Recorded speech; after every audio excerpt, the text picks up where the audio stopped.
Yeah, and they see on the ground, they're like, oh, what are these lines? And immediately I'm looking at it and I'm like, oh, there's a door there. You can just tell by like the way the lines on the ground Remember, the move. characters are only as dumb as they need to be to make the viewer feel smart. Right. Yeah, And I they was find. going to criticize this episode more when I realized, oh, I'm supposed to feel like I'm smarter than everyone on the show. It's the national treasure or the Da Vinci Code effect.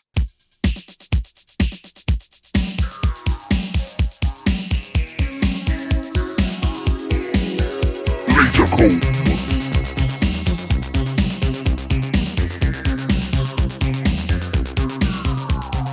Good evening, artifacts. Welcome to episode 35 of the Laser Comb Podcast, the weekly show where we comb through random episodes of classic TV shows with a fine-tooth laser. I'm the Siege, one of your hosts. Your other host, NeoCal.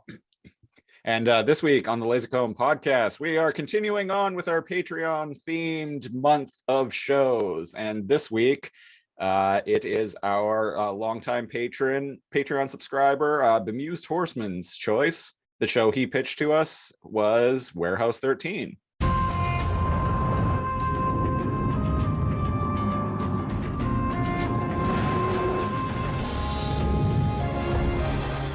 As always, we put it through the old random number generator and it ended up landing on episode 37 overall of Warehouse 13, which is the 12th episode of season 3.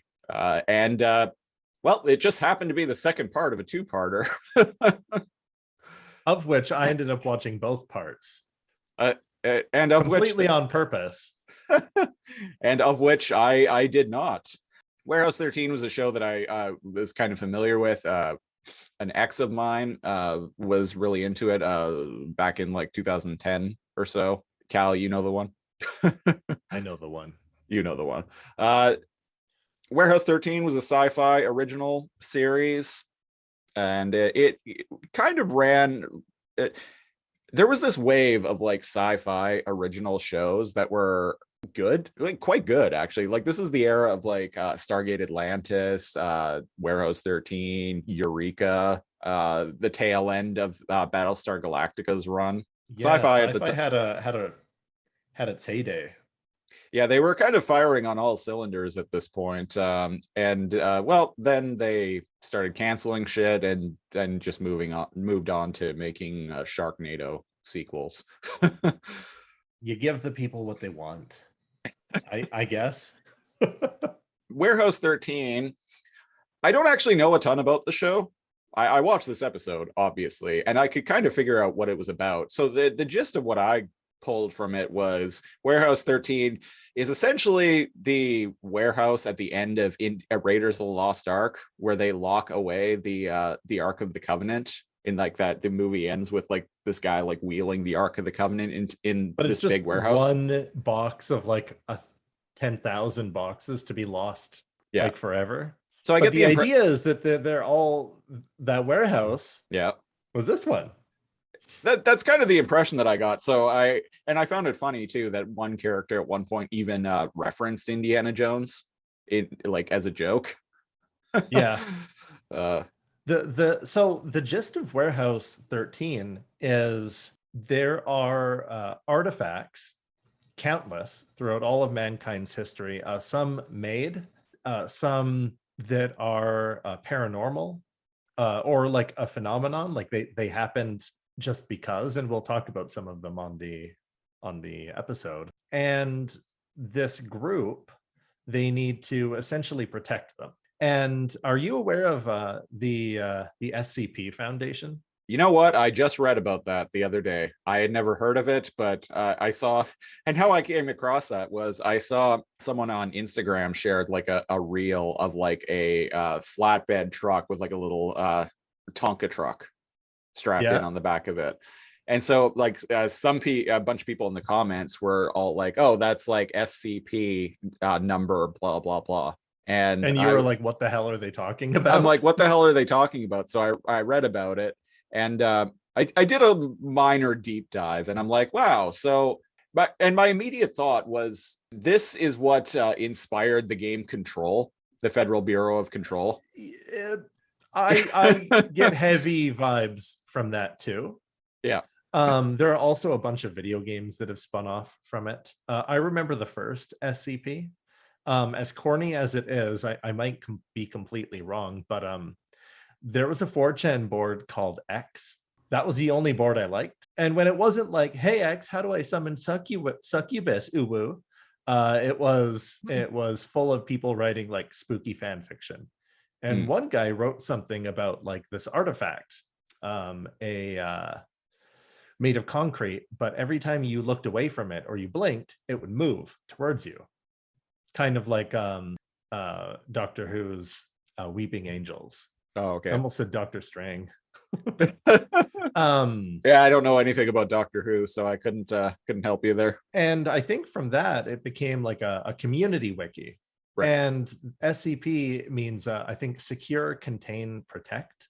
And artifacts, they can be animals, they can be people, they can be anomalies, they can be a Tonka toy. That is straight up the game. The conceit of the game Control is like there are these. I have it. I need to play it. It's so great. I've purchased it on 3 different systems now and played through it at least once on every single one of them. And I might even go after watching the show. I might even go and play Control again because man, I love that game. Well, I clearly need to play it and was unaware the base for it because I've actually spent a couple hundred hours scouring through the SCP like database and reading these things. And when we got to watch this, I wasn't really aware of what it was.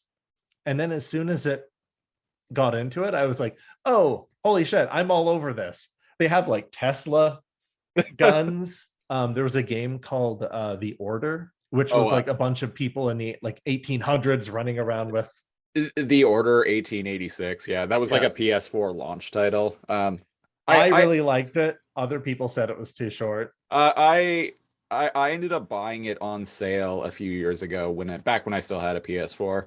I ended up buying it on sale I think it was on sale for like $2.99. Right. Like literally like $2.99. Oh, $2.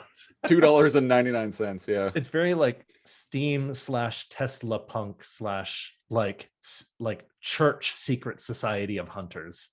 Right. Big fan. And yeah, I get like kind of SCP vibes from this, but instead of them like housing anomalies that are dangerous, they're warehouse like librarians. Yeah. They just look after the stuff that's mostly harmless in a big warehouse. And I was on board right away. Yeah, we see a bunch of artifacts in this show that do all kinds of weird things. Like right away, we see a riding crop that like lets Anthony Michael Hall like control someone, which I'm like, okay, I was on this show's wavelength like very, very quickly. Harder. And I'm like, really, a riding crop? But basically, the riding crop, as we will reference it throughout the episode because it's important. When you twist it or when you're just holding it, basically you can just control one other person. Yeah. At will. Exactly what they do. Not what they say or what they think or what they believe, just like physically puppet them. Yeah, just their physical actions. Yeah. So this episode originally aired on October 3rd, 2011. And so that long ago. Wow. Right. I missed out. Yeah, the show ran from 2009 to 2014, I believe. And that's a good run. It is a good run. I think. How did I even miss it? I liked sci-fi too. Yeah. There was a makeup show called Face Off. Oh, I remember that. Yeah, it was like my bread and butter, and somehow I missed this. There was a show that was also on Sci-Fi, I believe, called Heroes of Cosplay. It was a reality like competition. I liked that show. Less. I kind of liked it. Aware of it, and I liked it too. It actually introduced me to some people. Like I think some people who ended up becoming like prominent YouTubers, like Chloe Dykstra, who I'm a big fan of. Yeah, so interesting people on it. So there were that show introduced me to a whole bunch of people. So not a great show, but I still kind of like it and dig it for that reason. Yeah. So this episode opens up with a guy dying, and Off immediately screen. off screen. Immediately, I thought it was Sean Ashmore. Speaking, Me too, man. I was like, oh, is that Sean Ashmore? And so I look Sean Ashmore up on IMDb, and it's like, no, he wasn't in Warehouse 13. So I go to this episode's IMDb page, and it's like Aaron Ashmore, and I look, and it's like, oh, it's Sean Ashmore's twin brother. Huh. Today So I in learned. case you didn't know, yeah. Today I learned Sean Ashmore has a twin brother who is also an actor. You didn't get to see. I watched part 1 and 2. But he was one of the better parts of the of the show. And then they kill him off. And then they I can't talk about 1 leading into 2 much because we can't sit here and analyze something for 2.5 hours that was on air for 40 minutes. Yeah. But well, we have joked many times in the past that we can spend 3 hours talking about a 22-minute cartoon. And we have.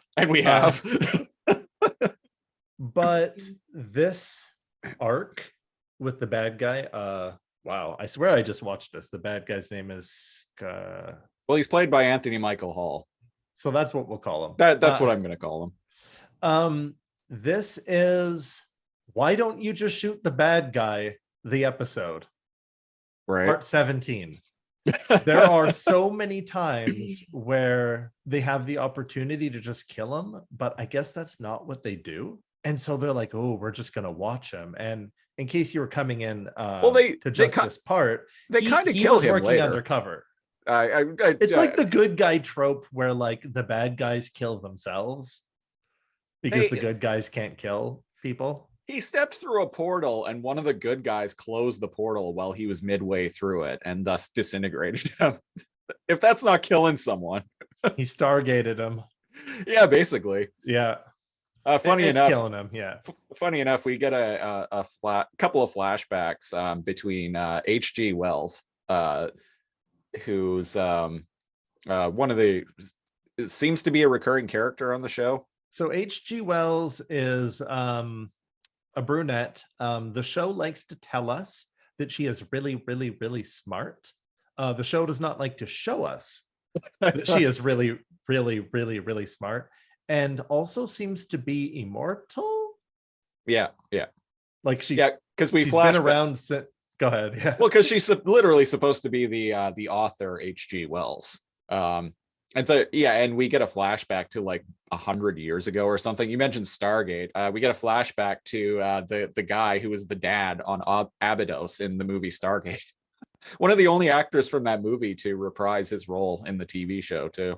Stargate SG-1. And I'm like, what's a good actor like this doing on this show? But don't worry, he's only in it for like 5 minutes. Yeah. There's a lot of recognizable people in this show. CCH Pounder from The Shield has a minor role peppered throughout the episode. We got Kate Mulgrew, Captain Janeway herself. Oh yeah. I had no idea she was even in the show, let alone she was like the boss lady, but also the main character's mom. Which I didn't find out until like right at the very end. I'm like, at the very end when she's like, I love you, mom. And you were like, oh shit. And who else is in this? Anthony Michael Hall, I mentioned, and lots of recognizable people. I kind of want to see the version of the warehouse that's from like 200 years prior, like 150 years prior, where they're starting to collect these artifacts.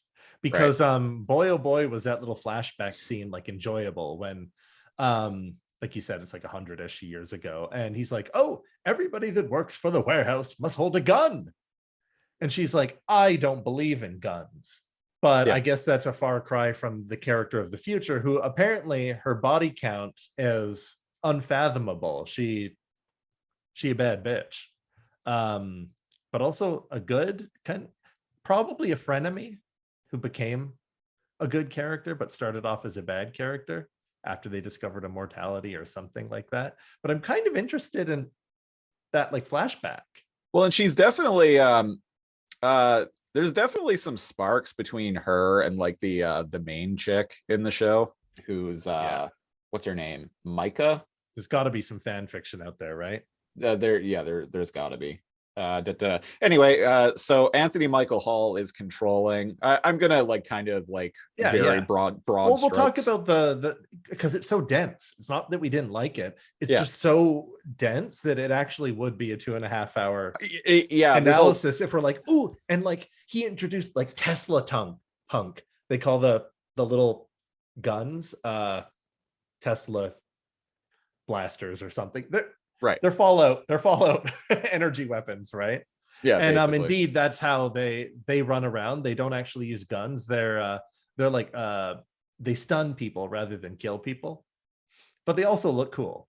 So hot hacker girl is pretty upset that Sean Ashmore's brother is dead. So I was would there be some too. was there something Amen. I didn't watch part one. So was there something between them? Yeah. Yeah. Yeah, there was something going on between them. Okay, so part one, real quick. That guy, he went over to the other side because he was kicked off the warehouse like team, and he'll never work for the SCP Foundation again. But I guess that was all a ploy. He Okay. needed everyone on his team to think so that him being that deep undercover was believable. And again, it's like, well, this is where the plot starts to fall apart, because it's like, well, at this point, the guy that's undercover is helping the bad guy get what he wants, get what he wants, and then people die because of it. I mean, we've all seen cop movies and cop shows where undercover cops end up having to like legit commit crimes just to convince the people that they're undercover with that they're legit. But he ends up helping the bad guy get his way. But Right. it's like, at what point is it worth spying on him and figuring out what he's doing? Because now you're just helping him do what he's doing and you're not figuring it out. What the bad guy, what Anthony Michael Hall is trying to do is he's trying to get into the Federal Bureau of Control, Warehouse 13. He's trying to get into it because there's this magical like wristband. It's a magical bracelet. Uh, it just kind of looks like a little hemp rope Yep. bracelet, but it makes you able-bodied. Presumably, it takes away your any ailments, physical or whatever, away. When he ends up putting it on, there's this cool visual of these like golden like marionette strings that attach to him and actually like pull him out of his that's pretty wheelchair fucking onto cool. Yeah, and he onto his stands. feet. Yeah. And I guess way back when Captain Janeway and the gang were young, this guy had it for a while, but they found out the longer you use it, the more it corrupts your mind. Yeah. And it's probably a give and take with a lot of these artifacts, right? Like anything good they do, there's a side effect, or they're just bad, monkey paw effects, if you will. And so they had to take it away from him. And he's been consolidating power, becoming Lex Luthor, waiting to strike. Getting magical riding crops to getting so magical riding crops so you can give your sexy, like tall, brown-eyed undead henchmen to bend it and whip you when no one's looking. I just gotta say, I'm not usually into tall, well-dressed men that look like they're scouting for like a high-tech company. Right. But you put a leather riding crop in this guy's hand and make him like crack or bend it. And I'm like, I guess there's a little something for everyone in this. So he's using his magical riding crop to control H.G. Wells. I like to think the H stands for hot in this case, because I was a fan. What I'm gonna say, I was a fan. When they brought her back, she's a teacher. In the part one of this, they find her and she's a teacher, and they're like, don't trust her, she's booby traps. It turns out that they had removed her memories with a magic coin. Oh. And bad guy not only got the coin eventually from them, but her memories were stored on the coin. So their idea was destroy the coin, destroy her memories. Bad guy wanted the coin, wanted to restore her memories because she was the only one who knew how to do that Da Vinci Code secret chess game / Saw. Yeah.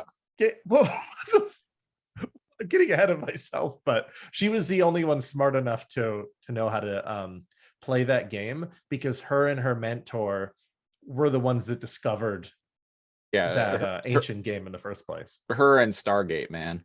And it's revealed later that she never beat him. Yeah, she even said she played him like hundreds upon hundreds of chess games with him, and they're like, "Oh, how many times did you win?" She was like, "Never." But now you need he set up this ancient. This is all over the place. It moves so fast. It's like Da Vinci Code, or so they figure out where Stargate Man's like chessboard locking mechanism is, and where China. in China, because they figure something about an Eye of Horus, and they figure out like the roads on the map in this one area of China makes the shape of an Eye of Horus, and I'm like, it's real Da Vinci Code national treasure. The eye wasn't the Eye of Horus ancient Egyptian? Why would that be in China? I'm sure that the episode answered that. We just didn't. I'd like to point out I really like their smartphones are actually like these ancient kind of like steampunk era what are they called from Star Trek? The communicators.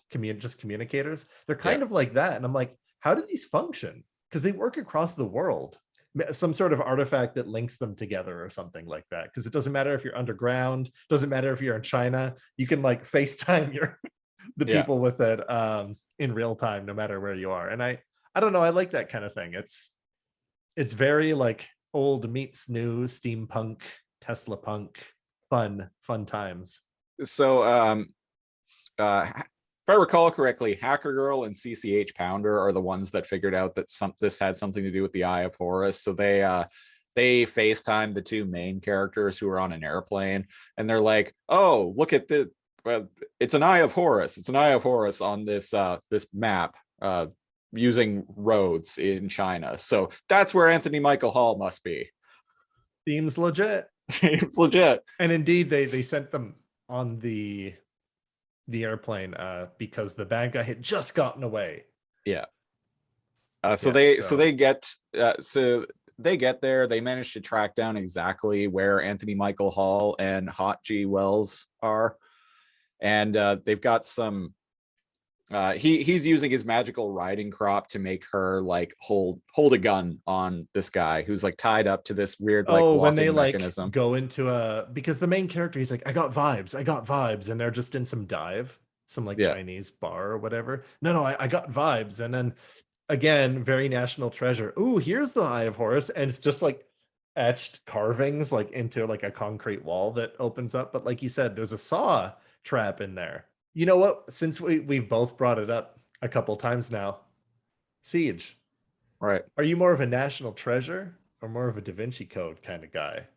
I didn't really like either of those movies. The correct answer. You have chosen from the correct Holy Grail. You don't shrivel up and become a mummy. He chose wisely. Remember that Pepsi commercial from like 92 or something? Oh yeah, or that was late 80s. Yeah, it was a Pepsi or Coke commercial that was straight up had like. You remember it? Yeah, it had the dude from the knight from the end of Indiana Jones and the Last Crusade in it, and someone because I think it was like for the Pepsi challenge or something, and like someone like picks up one and it turns out to be a can of Pepsi, and he's like, he chose wisely. Yeah, just this undead crusader that lives forever to guard the Holy Grail. Remember when they used anybody else who remembers that, because we really aged ourselves.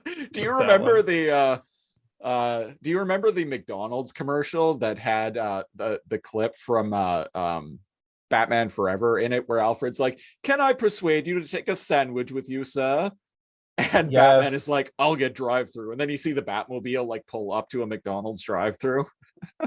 Yeah, and he reaches out and grabs the Yeah. bag, and when it busts away. Can Or you like the imagine working at that that McDonald's? or like the Coca-Cola commercial that had like scenes from the first Batman movie. That commercial that was even on the 1989 Batman VHS before the movie. I just Speaking pulled of some aging member berries ourselves. up. Yeah. Well, that was actually on. I always thought we recorded it. Hmm. Do No, you no, know it what I was mean? Off TV, and that's why it had the commercial. no, it was legit on the VHS before the movie. You would get the FBI warnings at the beginning and Yeah. like whatnot, and then it would have that Coke commercial, and then the movie would start. Wow. I always thought that like my mom had just like taped it, and that's why it had that commercial. But you're right, it was after the FBI. Yeah, yeah. Huh. Wow. My mind Weird. is blown. Well, there you go, listeners. Are you a Da Vinci Code or a National Treasure kind of person? Um, out of I'm an that's Indiana Jones and the Last Crusade kind of I'm person. an Indiana Jones in the Last Crusade, and it's like there are literally dozens of us because of uh sorry, I'm the I'm an Indiana Jones and the Temple of Doom kind of person. There we go. I Oh, fixed okay. it. And there are literally only dozens of us that liked that movie. Yeah, even Harrison Ford and Steven Spielberg have gone on record saying they don't like Temple of Doom. I still say Kalima and reach for people vengefully to this day. So For what are some you reason gonna I do? thought for some reason I like auto completed you saying that in my head as Kumite, Kumite, Kumite from Bloodsport. Audio listeners, I just did the 1,000-yard stare with Van Damme like putting his hands out when he was blind. Yeah, he was drugged. They threw some powder. Yeah, They threw some he powder in his face that was like he had a acid or little. something. He had like a powder that was like a blinding powder that he tossed into his eyes. And there's this I took a bunch of pictures of it and like posted it on the Lasercomb Discord ages ago because I just thought it was so funny, just the like the faces Van Damme is making in that scene. Especially after he's like blinded. Yeah, Yeah, yeah. it's a good time. But to get back to our favorite librarians with guns. You know what? I was gonna say National Treasure or Da Vinci Code. I actually choose Warehouse 13. There you go. There we go. It makes more sense to me. But like you said, H.G. Wells for me, worth the price of admission alone. so H.G. Wells is being controlled by a bad guy. Yeah. And he aims the gun at them and is like, "Oh, put down those guns. Otherwise, she'll end your girlfriend, put a bullet between your girlfriend's pretty eyes." And I'm Yeah, like, because you both have guns. He has one gun. he It's made okay to shoot him. he made Hot G Wells shoot at A warning shot. Micah, the main chick, I guess is her name. A warning shot, and they're like, oh, that was only a, and he's like, oh, that was only a warning shot. Her aim was only the only reason she missed is because I was controlling her. Next time we won't miss. And they both have their guns, and I'm like, please just shoot him. And he has one of his lackeys in the Saw chess game. Yeah, and they get to see him die. They get to see him die, and they notice it's really rudimentary. You're just latched to a chair and forced to play until you either win or lose, and just an axe just comes down and smashes into your skull to kill you. They see a pile of skeletons.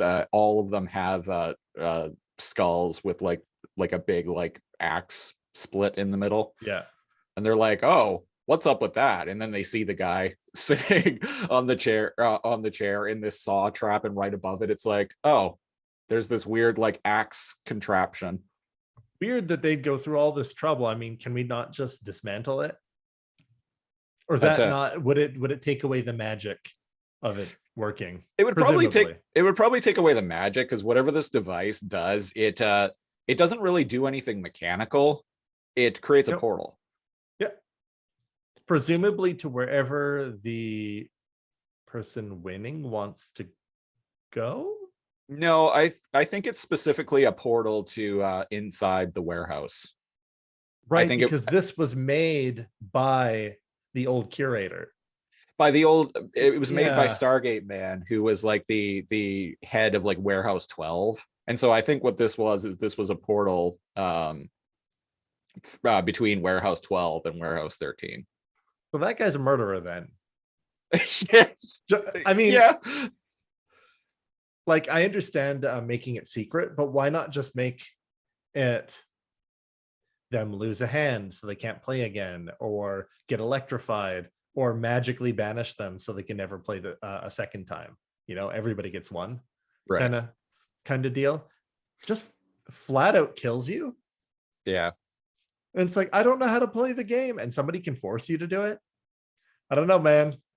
Doesn't seem, but again, the show moves so quickly that what are you gonna do? Meanwhile, so Anthony Michael Hall uses his magic riding crop to make Hot G Wells tie up like the main agent chick to this contraption, and then she had, and this is where she reveals that she never beat Stargate Man, and there's a bit of a flashback where he's like telling her about like changing the rules, essentially, and this gives her the idea like, oh, move the pawn to this piece, and she's like, well, I can't, that's not a legal move, I can't do that. She's like, change the rules, do it anyway. Right, because the flashback was, oh, it's within rules, we must all carry a firearm.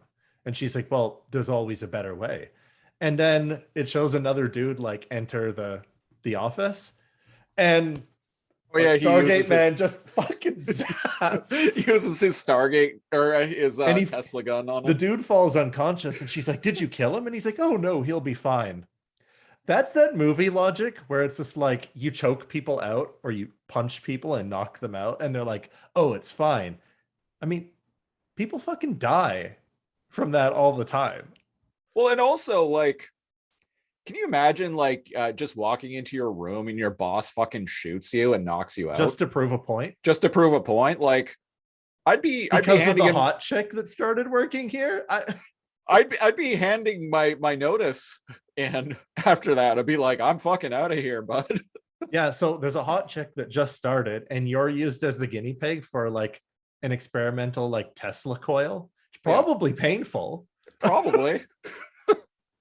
It's like, oh, you'll be fine. And what about the long-term effects of being zapped by this thing? I'm gonna need some severance pay out of this, homie. Yeah, but they'll probably Men in Black like take your memories away. And yeah, probably. So his right-hand man, bad guy's right-hand man, I know him from Grimm. Okay. I can't remember his name, but it's revealed because they've tried to kill him a few times that he's undead. Something happened when he was shot in the heart, and like time froze for him. So he's on the brink of death already, and he can't. So he was shot he was a cop. He was shot 3 times. Bullets are still in his heart, but he's kept alive by this magical metronome. Was it that specifically what that was? That's specifically what that was, because how did Hacker Girl get it? I don't know. Hot Hacker Girl like shows up later on with it, and she stops the metronome, and it makes him fall down dead very quickly. And she reveals that she's going to use it to bring Shawn Ashmore's brother back to life, which we never see her do, but she says that's what she's going to do with it. So he says that's what she's going to do. So because CCH is not permanent in this. Because CCH Pounder tells her, she's like, oh, I'm going to need that back, please. And she's like, no, fuck you. Yeah, she's all like, no. And she's like, now Hacker Girl. Because these are kind of like the caretakers. They live on an area outside of the warehouse, and they're kind of a front.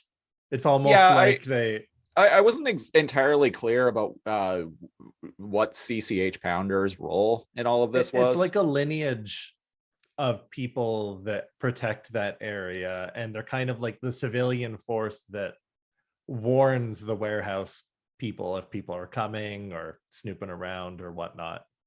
Right. It seems like that lady ends up dying later. There's Uh, like an earthquake from an explosion, and she dies from stumbling onto the ground.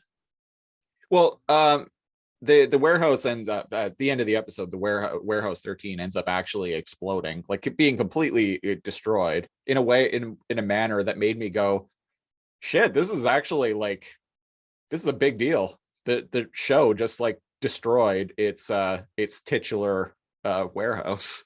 Yeah, Like, bravo.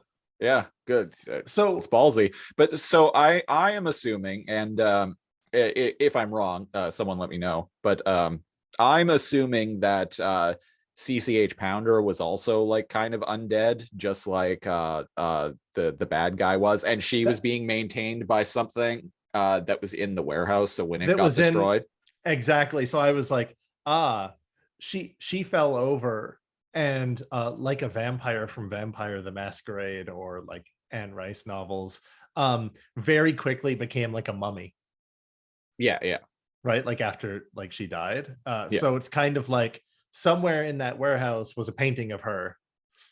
Yeah, yeah, that some yeah, basically, yeah, portrait of Dorian Gray kind of Thank you. deal. Yeah. Um and that was destroyed, so she died. So But what, so when sorry, so bad guy opens a portal and goes into the warehouse. But previously, big bad undead dude had fired a cannon at the warehouse. yeah, this was a mystical cannon. This was another item from the archives of the Federal Bureau of Control, But one of the ones the bad guy had. but one of the ones the bad guy had.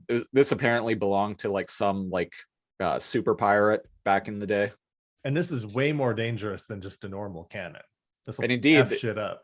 they fire it at the warehouse, and Captain Janeway has this like magical bracelet on that creates a force field Whenever the around. warehouse is in like great danger. Yeah, that creates a force field around the warehouse, and indeed, it ends up stopping this cannonball. Nobody can leave and nobody can enter through it. It is like a magical force field that doesn't matter what amount of force or firepower or whatever. Right. Nothing's going in or out. So Anthony Michael Hall is still able to get in on his chair through this portal that they The created. portal, The portal, and like the big confrontation happens. yeah, hot G Wells and the two like main agents like come through the portal as well. Anthony Michael Hall wants this magical hemp bracelet back, and they tell him that like the only reason he wants it so badly is because like this thing, It planted the seeds of darkness within his heart. and it indeed, like this thing essentially like it calls to him, like he desires it back because it like leaves this almost like a some kind of like addiction almost.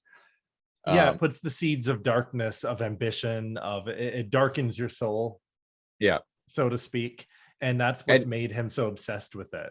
it indeed, like this thing like makes you, once you've worn it and it's taken off of you, it continues to make you like long for it. Yeah. So the typical cursed artifact kind of like trope in media, the One Ring, Yeah, is the easiest example of that. But yeah, the kind of, once you have it, you need it. You're always chasing that artifact dragon. yeah. So And they try to explain that to him.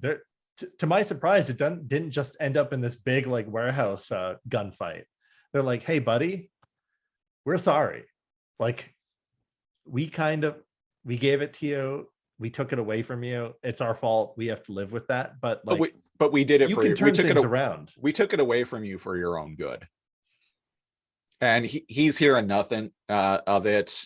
He ends up letting go of Hot G Wells and uses the magic riding crop to take over the main dude, Janeway's son. And indeed, he's using the main guy to he's puppeteering him to like have a gun on Captain Janeway. But then Kudos to her acting chops, by the way, because she must have kids or something, because like her reaction Yeah, Anthony Michael Hall When makes him like instead turn the gun, makes the main dude like turn the gun on himself, and Janeway legit is like, no, please, no, don't. yeah, she breaks down and is like stuttering, and I'm like, oh shit, like this guy's evil.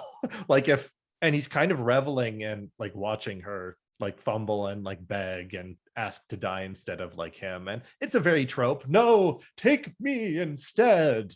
But I don't know, it felt like she single-handedly sold that. Yeah. And despite the acting difference in a lot of the actors of the show, nobody's terrible, right? Like, Yeah. believable. But while this is going on, there's a scene where Hot G I Wells knew and you like couldn't skip this scene. the main chick end up getting like tied up together by this like magical rope.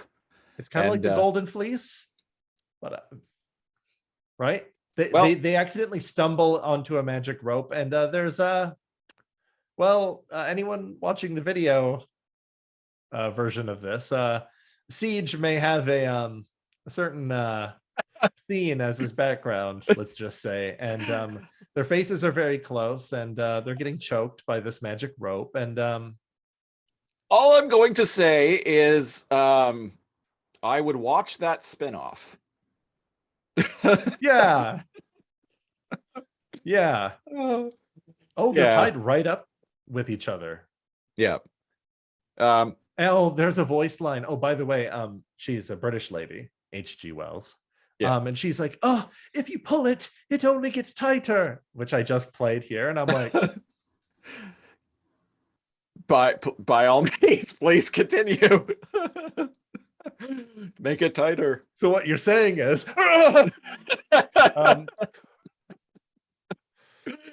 Oh, Christ. I can't remember how they end up getting out of this. Oh, older dude, librarian guy, he has a magical grinder, or it's just a normal one. I don't know. there's tons of this, but instead of glowing red, it glows blue and it goes limp. And I feel you there, rope. At this point in this show, I just expect you to last that long anyways. I mean, look at I at this point in this show, I just expect like literally everything to be like some kind of magical like artifact. Like someone could be drinking a magical grinder, and I'm like, wait, why does that have to be magical? Like at some like I can imagine someone just drinking a cup of coffee and being like, oh, what's that coffee cup superpower? Well, that's why it's like SCP Foundation. There's a Domino's pizza box that when you hand it to somebody, it's empty, but it gives them their favorite pizza fresh out of the box. Oh, hell yeah. And it takes like 10 minutes or an hour or something to reload. And then whoever touches it next, it has their favorite. Even if they've never had pizza, it knows what your favorite pizza will be. 30 minutes or less, or it's free. Have you read that article? No. It is actually, it's like 29 minutes it recharges or something like that. Like nice. That. Yeah. Nice. And that's, I expect that Domino's pizza box to be in here. And that's when you said the coffee cup. Maybe it always has the right amount of cream and sugar, and it refills itself, depending on the person who drinks its tastes. Exactly. Yeah. All right, it's canon now. Yeah, it's canon. Can you tell that we actually, it's the things we're mocking in it are fun to mock, because there's so many Deus Ex Machina devices in the episode. Hoo, I have a metronome now. Gotcha, undead assassin. I'm like, where did that come from? You know what? Doesn't matter. It's a warehouse full of artifacts. So they Janeway gives Anthony Michael Hall the his magical bracelet, and I mentioned earlier there's this really cool visual where these golden like marionette strings like show up appear and like lift him up. It's cool. I really liked it. I got no strings to hold me down. I expected him to have an evil like a gamer. You ever watch that movie, Gamer? No. Montage like that. We Anthony Michael Hall. Janeway gives her, they end up, there's this huge chase scene and everyone's scattered and looking for each other. And do you remember The old 1-2. Janeway Oh, gives bad guy. yeah. She references some like boxing match, Yeah. and Yeah, I dig it. and then she's like, oh, did you ever see the blah blah blah blah fight? And then she like delivers an uppercut and like knocks him out. She's like, never saw Yeah, the she's uppercut like, coming. you're too young to have seen the Frazier and Ali fight, right? And he's like, huh? And she's like, "Ugh," and smokes this dude. Like he gets airborne. And she's like, no one expects the right uppercut. And I'm like, I feel like that was just for her. And I'm into boxing. So I really dug that too. But it's corny, but if you're afraid of corn, you're not gonna like this show. To jump ahead a little bit, We're gonna jump ahead, yeah. Janeway and Anthony Michael Hall go through the portal. Janeway ends up on the other side in Warehouse 12. Her son shuts the portal down while Anthony Michael Hall is stepping through, and he ends up being disintegrated. He's disintegrated. Yeah, he's disintegrated, but then well, the shield doesn't drop around the warehouse. They discover that the shield, it's not that it's sentient, it's that it's kind of it magical. The shield won't drop until the danger to the warehouse is gone. But it doesn't mean they need to know there's a danger. Yeah. And this is where I'm like, ooh, what's going on? And they quickly kind of brain power, why wouldn't it drop? So there's still a danger to the warehouse, but what? The wheelchair, right? Because his wheelchair's left here. Yeah, they're he like wanted to go through the portal. They're like, why would he why would he, a person who is going to be able to walk with this magical bracelet, like bother bringing the wheelchair with him? Which I'm like, I mean, he's got to get there somehow. I was gonna say, like, unless he got the other. I half expected him to be on the other guy's back with the riding prop. Carry me. Yeah. I mean, but it's like, if you've got a wheelchair, you're gonna use it. Yeah. Well, you're gonna crawl the last 20 feet and be like, I have you now. Now give me that bracelet. You're right. Yeah, it was a weird bit of logic, but so it turns out that there's an artifact. So there's an artifact bomb in the chair, and it's a piece of the plaque from London that was bombed out by the Germans in World War II. So this thing is essentially, small part survived. Yeah, I think it was like a chapel or something. It contains all of the kinetic force of the entire German bombardment from that night or during the whole war. Magically, somehow this thing absorbed. Yeah. So they say that this thing is essentially an artifact nuclear bomb. I think that's pretty fucking cool. That is cool. I'm sorry. That's fucking dope. That is. Yeah. Props to the creativity of the writers here. Can you tell I grew up in the 90s? That's fucking dope, man. Oh, I say things are dope all the time. I think that I'm always aware of when I date myself there. I thought it was really cool. Yeah. And so the idea is, SpaghettiOs. This thing's gonna blow, and we not only can't did he want leave. the bracelet, the reason he wasn't chasing us around and trying to kill us is because he didn't need to. He was just going to blow up the warehouse. Yeah. So this thing's got 9 minutes, folks. This thing's going to blow, and the shield won't go down. And they end up figuring out that, oh, the shield's not dropping because it's now like switched its purpose from trying to protect the warehouse from external threats. It's protecting the external world from this bomb. Yeah, and even though they're out, it looks like they're out in the middle of a Nevada desert, right? Because whenever it CG zooms into the warehouse, they're hundreds of miles away. So I'm like, how big of because I mean, they do nuclear tests all the time out in the middle of nowhere. This must have been big enough that the shield determined that it needed to stay up to prevent the blast from spreading. Tsar Bomba, yeah. So this is where the nitty-gritty kind of like happens. There's kind of like a little montage of them dipping it into something that's supposed to dissolve everything. Doesn't work. The main guy at one point grabs out like a blowtorch and is And just they all like, put on like and he's like welder goggles. It's just I just like he like gets all enthusiastic about this blowtorch for whatever reason. Yeah. It doesn't work. It doesn't work. Hot hacker girl and CCH Pounder are like, and this other chick that was being held captive by evil guy are all like trying to figure out what's going on. And this is where hacker girl is like, yeah, I'm going to use this metronome to bring back Sean Ashmore's brother. Again, right, in the other, yeah, she's in the bed and breakfast or whatever is going on yeah. out there. Again, like I don't actually know if she ends up doing that or not, but that's what she said she's going to do. She doesn't do it in this episode. Yeah. So the timer is like counting down. They have less than a minute left, and then Hot G Wells hacks the shield or something. She like crosses some wires. She goes into the power grid and like ha ha ha, and acts some sort of, uses the energy that the artifact barrier is using, and she's very smart, everybody.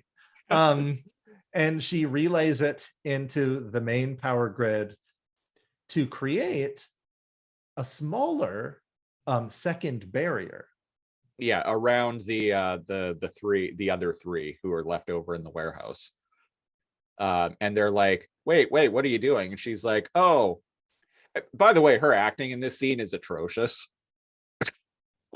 I've been nice because you've been liking her, but nobody's acting is, well, no, there are a few people, but she was sorry, fine. The younger people in the show aren't terrific. She was fine throughout the rest of the episode. It's just in this particular scene, her acting is god awful.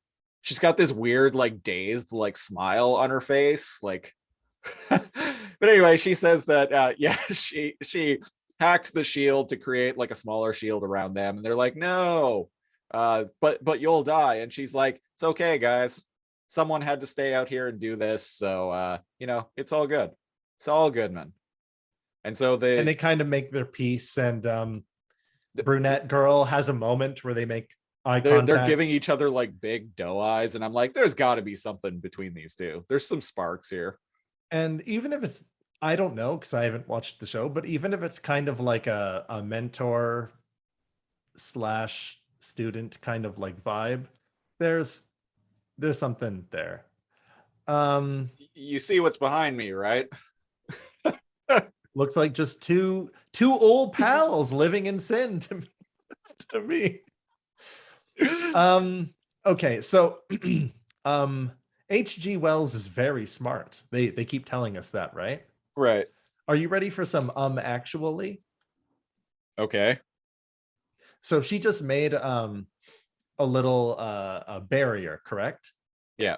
And this barrier, as we find out, because it explodes, it protects them inside of this little barrier, but then the big barrier around the warehouse stops the big explosion from escaping even farther. Right. Yeah. And why didn't she put the little barrier around the explosive device?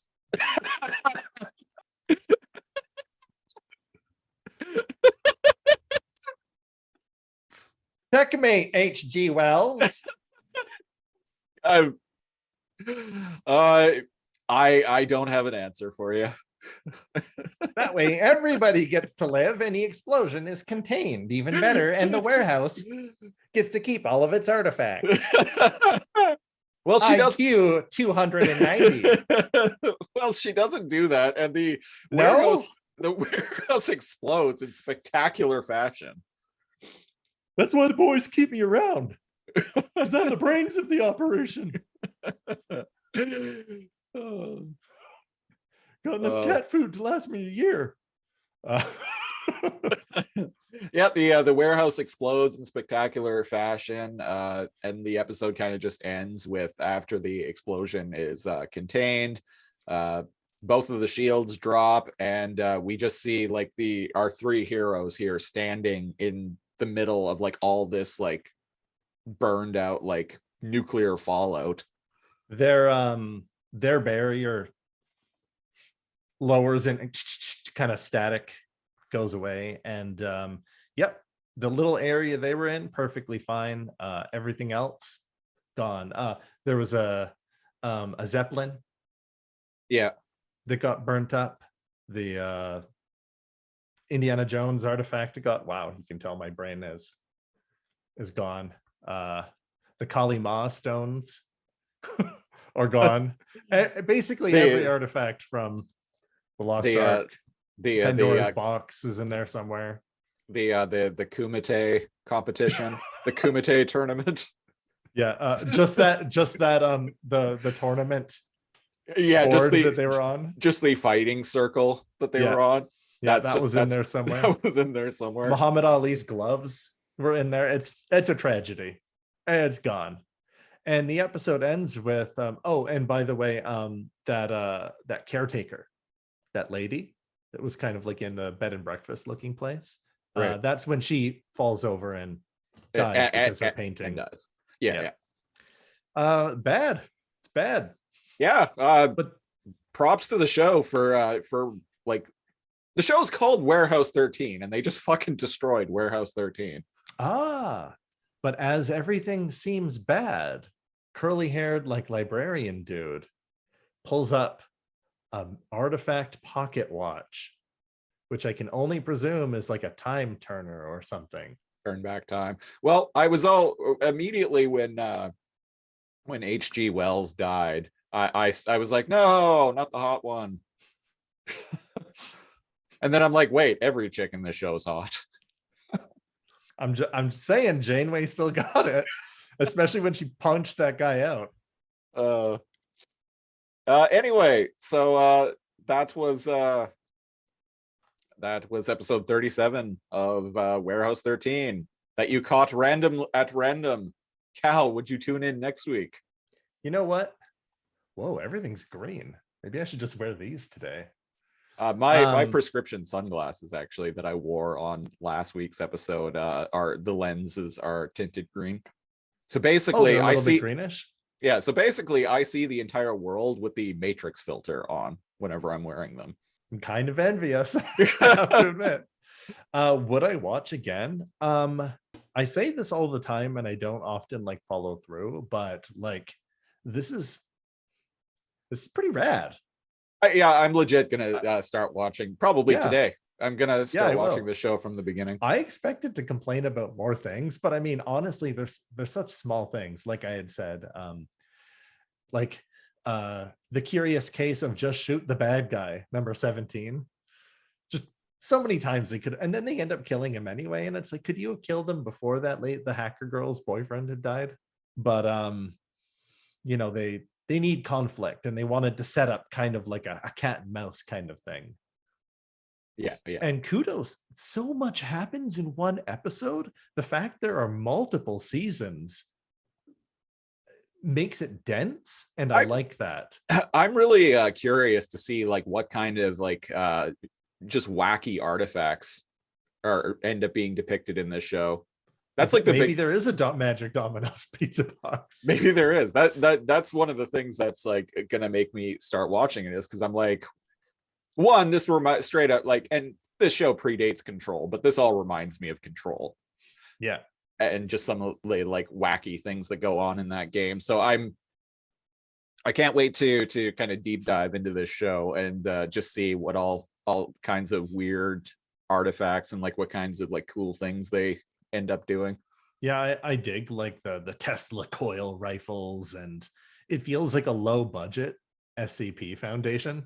Like instead of just having an infinite amount of like resources and like professionals to just throw at things, you just kind of got this like bumbling team of like librarians. Yeah.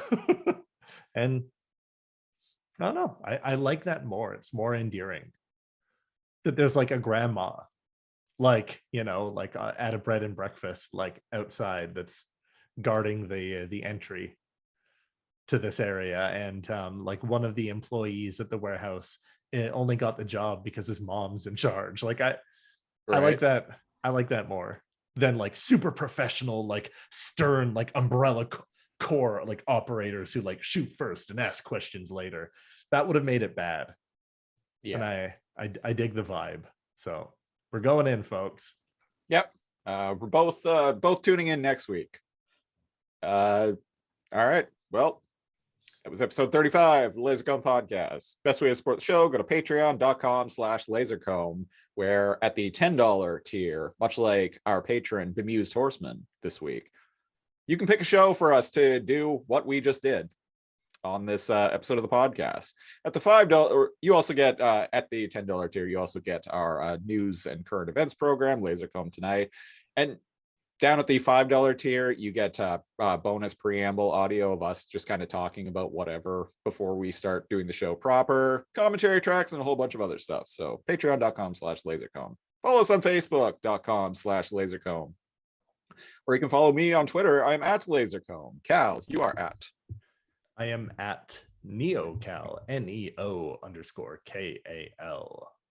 We'll be back next week with the final episode of our Patreon themed month.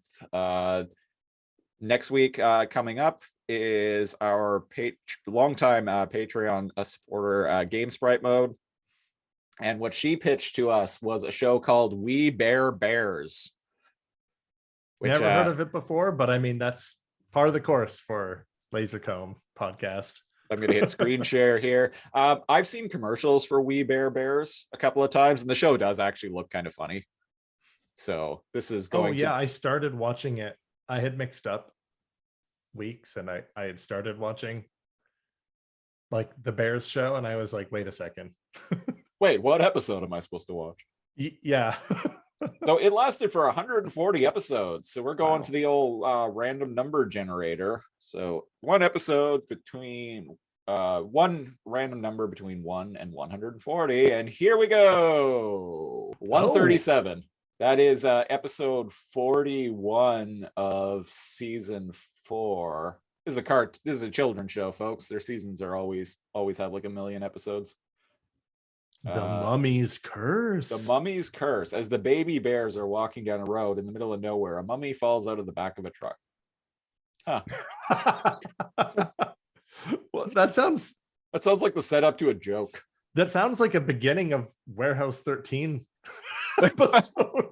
It said something about an amulet after. Yeah.